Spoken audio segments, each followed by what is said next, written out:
Topic पे discuss करने वाले हैं जिसका नाम है कोबाल्ट एलिमेंट।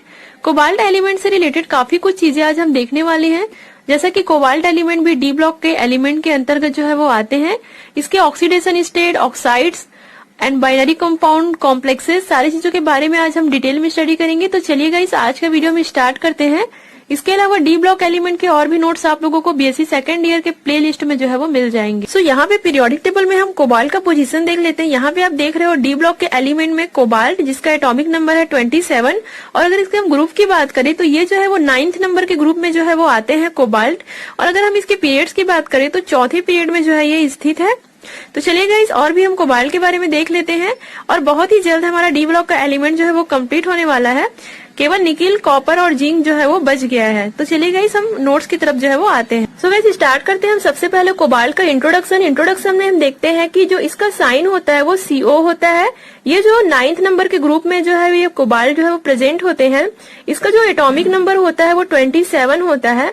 और इसका जो इलेक्ट्रॉनिक कॉन्फ़िगरेशन होता है, मतलब जो सबसे बाह्यतम इलेक्ट्रॉनिक विन्यास होता है 2 ऑर्बिटल का, वो है 3d7 और 4s2, मतलब 3d ऑर्बिटल में 7 इलेक्ट्रॉन और 4s ऑर्बिटल में जो है वो 2 इलेक्ट्रॉन।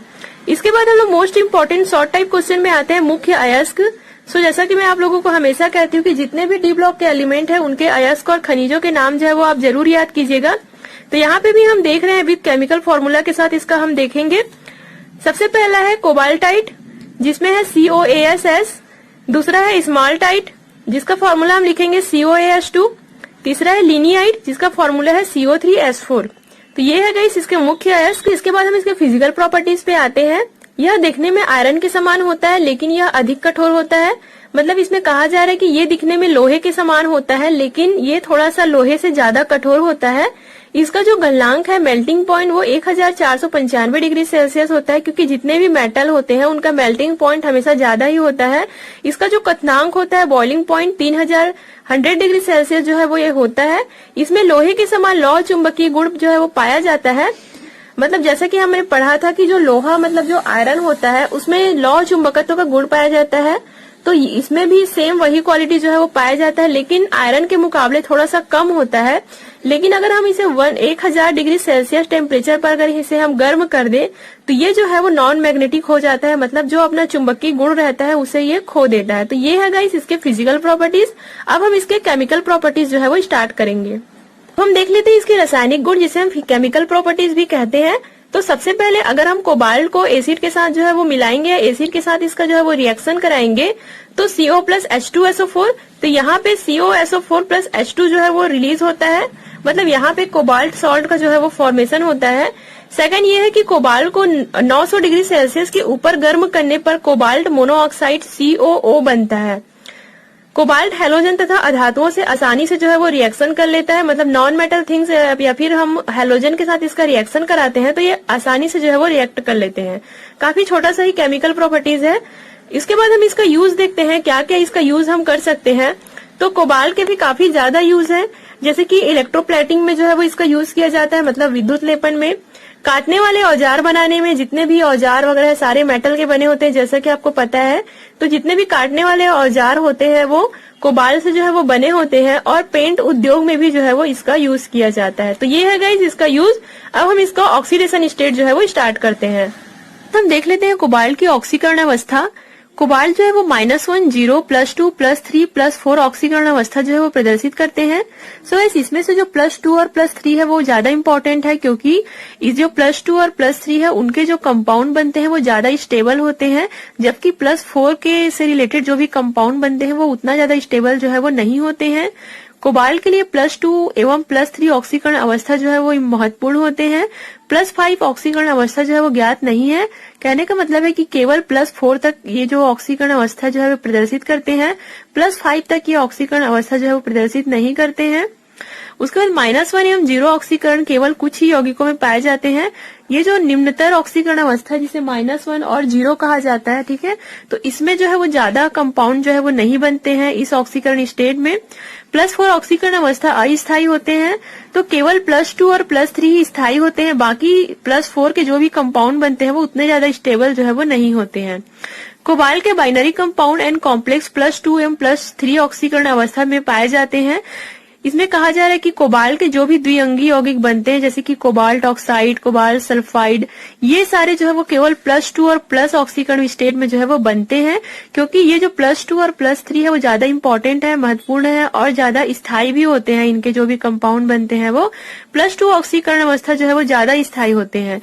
अगर हम बात करें केवल +2 और +3 की, तो सबसे ज्यादा स्थायी +2 के यौगिक जो है वो होते हैं। तो ये हुआ गाइस इसका ऑक्सीडेशन स्टेट। तो अगर एग्जाम में कोबाल्ट का ऑक्सीकरण अवस्था आता है तो एटलीस्ट आप लोगों को 6 से 7 पॉइंट जो है वो लिखना होगा, क्योंकि 2 नंबर के लिए इस टाइप से क्वेश्चन जो है वो पूछे जाते हैं। अब हम देखते हैं कोबाल्ट के ऑक्साइड। अगर एग्जाम में बाइनरी कंपाउंड आता है, कोबाल्ट के बाइनरी कंपाउंड, तो भी आप लोगों को इसी आंसर को ही लिखना है, मतलब कोबाल्ट के ऑक्साइड। बाइनरी कंपाउंड मतलब पता ही है आपको कि 2 प्रकार के एलिमेंट मिल करके जो है वो एक नया प्रकार का जो है वो कंपाउंड बनाते हैं। एग्जाम्पल के लिए हम देख लेते हैं कोबाल्ट ऑक्साइड। तो यहाँ पे 2 प्रकार के एलिमेंट जो है वो मिले हुए हैं, पहला तो कोबाल्ट और दूसरा जो है वो ऑक्सीजन, तो मिल करके बना हुआ है कोबाल्ट ऑक्साइड। तो ये जो कोबाल्ट ऑक्साइड है +2 ऑक्सीडेशन स्टेट में जो है वो बना है, मतलब जो कोबाल्ट +2 ऑक्सीकरण अवस्था वाले हैं उससे जो है वो ये यौगिक जो है वो बने हुए हैं। तो हम इसे कैसे बनाएंगे? CO3 को जब हम गर्म करते हैं, CO3 को जब हम गर्म करते हैं तो हमें जो है वो कोबाल्ट ऑक्साइड जो है वो प्राप्त होता है और यहाँ से CO2 जो है वो बाहर निकलता है। इसे कोबाल्ट ऑक्साइड भी कहा जाता है। यह भूरे हरे रंग का जो है वो एक पाउडर होता है या चूर्ण होता है। तो ये हुआ गाइस। तो यहाँ पे ध्यान रखने वाली बात यह है कि ये जो हमारा कोबाल्ट ऑक्साइड है +2 वाला है, मतलब जो +2 ऑक्सीकरण अवस्था है उससे ये जो कंपाउंड है वो बना है। इसके बाद हम +3 ऑक्साइड जो है वो देखेंगे। सेकंड हम देखते हैं कोबाल्ट +3 ऑक्साइड, मतलब जो +3 ऑक्सीडेशन स्टेट वाले कोबाल्ट है उसके थ्रू ये ऑक्साइड बना है, जैसे कि CO2O3। तो ये है इसका फॉर्मूला। इसे हम कैसे बनाते हैं? कोबाल्ट नाइट्रेट को गर्म करके जो है वो इसे प्राप्त किया जाता है। तो यहाँ पे देख रहे हो कोबाल्ट नाइट्रेट CONO3 तो अगर हम इसे गर्म करते हैं तो हमें जो है ये कोबाल्ट +3 ऑक्साइड CO2O3 जो है वो प्राप्त होते हैं और यहाँ से NO2 और ऑक्सीजन जो है वो बाहर निकलते हैं। तो ये हुआ आपका कोबाल्ट +3। यह गहरे भूरे रंग का जो है वो पाउडर होता है। गाइज ये हुआ आपका बाइनरी कंपाउंड। उसके बाद हम देखते हैं कोबाल्ट के कॉम्प्लेक्स क्या क्या संकुल बनते हैं। तो यहाँ पे हम 2 प्रकार का चीज देखेंगे, एक तो कोबाल्ट +2 के कॉम्प्लेक्स, मतलब कोबाल्ट +2 ऑक्सीकरण अवस्था वाले कॉम्प्लेक्स, और दूसरा कोबाल्ट +3 अवस्था वाले जो है वो कॉम्प्लेक्स। तो कॉम्प्लेक्स क्या होता है, संकुल क्या होता है, जिसमें बहुत सारे, यहाँ पे देख रहे हो एक या एक से अधिक प्रकार के एलिमेंट मिल करके एक कॉम्प्लेक्स बनाते हैं, एक संकुल बनाते हैं। तो यहाँ पे हम इसका उपसर संयोजक संख्या, इसकी ज्यामिति मतलब इसकी आकृति और इसका जो है वो एग्जाम्पल जो है वो देखेंगे। गाइज मैंने आप लोगों को कोऑर्डिनेशन नंबर कैसे गिनते हैं और ये क्या होता है उसके बारे में कई बार आप लोगों को बताया हुआ है। तो जैसे कि जो मेन लिगेंड है वो कितने एलिमेंट से जो है वो जुड़ा हुआ है, मतलब जो बीच वाला जो एलिमेंट है वो अपने आसपास जो है वो कितने एलिमेंट से जुड़ा हुआ है, तो उसकी जो भी संख्या होती है उसे हम कोऑर्डिनेशन नंबर कहते हैं। और ज्यामिति मतलब इस कॉम्प्लेक्स का जो है वो साइज शेप जो है वो, मतलब जो शेप है वो कैसा है। तो अगर हम देखें CONO342- का, तो इसका जो शेप है वो डोडेकाहेड्रल शेप का होता है। तो आई थिंक ये नाम आप लोगों ने फर्स्ट टाइम जो है वो सुना होगा, कुछ स्टूडेंट सुने भी होंगे। तो इसका जो शेप कैसा होता है इसके लिए मैं यहाँ पे स्क्रीन पे आप लोगों को इमेज शो हो रहा होगा, यहाँ पे आप देख रहे हो। तो जो इस प्रकार की आकृति होती है वो डोडेकाहेड्रल शेप का जो है वो होता है। तो इसे आप याद कीजिएगा और इसकी जो कोऑर्डिनेशन नंबर होगी वो 8 होगी। ठीक है गाइस। उसके बाद हम देखते हैं COH2O62+। तो इसकी जो संरचना होगी वो अष्टफलकी होगी, मतलब ऑक्टाहेड्रल कॉम्प्लेक्स ये जो है वो बनाएंगे और इसका जो कोऑर्डिनेशन नंबर होगा वो 6 होगा। गाइज यहाँ पे मैं आप लोगों को कोई भी स्ट्रक्चर नहीं बता रही, क्योंकि आपके एग्जाम में उतना स्ट्रक्चर वगैरह नहीं पूछते हैं कॉम्प्लेक्स का। सिंपली आपको कॉम्प्लेक्स का नाम याद करना है और उसका शेप याद करना है और उसका कोऑर्डिनेशन नंबर जो है वो याद करना है। उसके बाद COCl4 का जो शेप होगा वो टेट्राहेड्रल कॉम्प्लेक्स बनेगा, मतलब चतुष्फलकी, और इसकी कोऑर्डिनेशन नंबर जो है वो 4 होगी। ये तो हुआ कोबाल्ट +2 का। यहाँ पे ध्यान देने वाली बात यह है कि हम केवल कोबाल्ट 2 और कोबाल्ट 3 के बारे में ही ज्यादा देख रहे हैं, क्योंकि ये जो दोनों है कोबाल्ट वो ज्यादा स्थायी स्टेबल होते हैं। अब हम देखते हैं कोबाल्ट +3 के कॉम्प्लेक्स। तो इसमें भी हम देख लेते हैं कोऑर्डिनेशन नंबर, इसका ज्यामिति और एग्जाम्पल। तो इसमें ध्यान देने वाली बात यह है कि कोबाल्ट प्लस 3 के जितने भी कॉम्प्लेक्स है मैक्सिमम इसकी जो कोऑर्डिनेशन नंबर होती है वो 6 होती है, इसकी जो ज्यामिति होती है वो अष्टफल की होती है। और यहाँ पे बहुत ही इजी एग्जाम्पल मैंने सेलेक्ट किया हुआ है, आप इसे आसानी से जो है वो याद कर सकते हो। तो ये हुआ गाइस आपका कॉम्प्लेक्स कोबाल्ट के, काफी छोटा सा ही टॉपिक है, उतना ज्यादा बड़ा नहीं है। तो आई थिंक आप लोगों को समझ आया होगा गाइस आज का ये टॉपिक। डी ब्लॉक एलिमेंट के और भी एलिमेंट्स के नोट्स आप लोगों को चैनल के प्लेलिस्ट में मिल जाएंगे, तो चेक जरूर करें। Thank you so much guys for watching this video.